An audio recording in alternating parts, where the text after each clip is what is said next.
Title: Whispers of Bedlam. Chapter 1: The Arrival. In the heart of 18th century London, a young physician named Dr. Thomas Blythe arrives at the notorious Bethlem Royal Hospital, known to locals as Bedlam.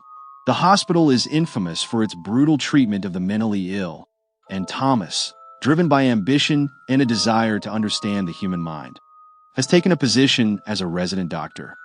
As he enters the gates, the cold wind bites, and the oppressive atmosphere of the hospital overwhelms him. The walls seem to echo with cries of the tormented souls who have passed through its corridors. Thomas quickly realizes that this is not just a place of healing, but one of horror and despair. Chapter 2: The First Night. On his first night, Thomas is introduced to the night shift, a time when the true horrors of Bedlam come to life. The patients, some of whom are more like prisoners, wail and scream into the dark hours, their voices mingling into a haunting chorus. Thomas hears disturbing tales from the other staff members about patients who disappeared without a trace, and the ghostly apparitions that roam the halls. That night, as he tries to sleep in his small, cold quarters, Thomas is awakened by the sound of footsteps outside his door.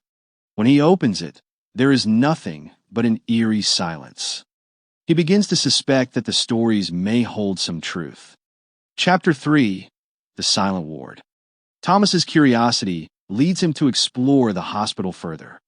He discovers a hidden ward deep within the bowels of Bedlam, where the most unmanageable patients are kept. The ward is eerily silent. The patients do not scream or talk, their eyes vacant and hollow.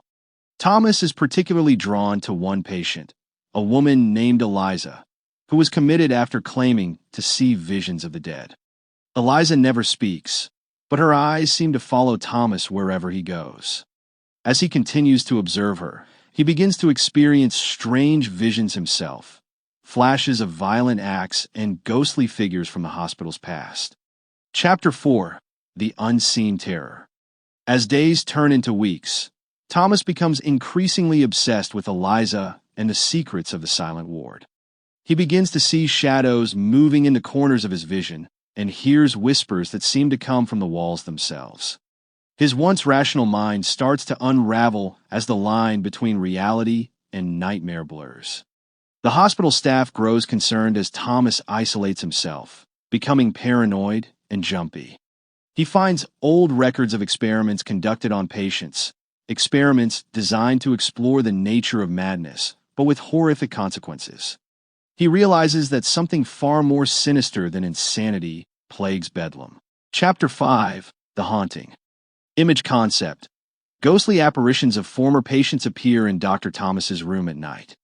They stand at the foot of his bed, their faces twisted in pain and rage. The room should be dark, with only a faint, eerie light illuminating the ghostly figures. The image should convey terror, with Thomas sitting up in bed, looking horrified. Shadows and fog can add to the haunting atmosphere.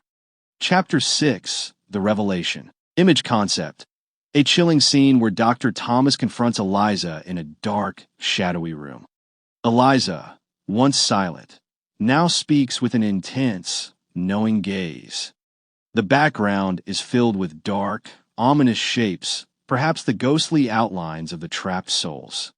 The image should convey a sense of horror and realization, as Thomas understands the dark truth of the hospital. The atmosphere should be heavy with tension. Chapter 7: The Final Descent. Image concept.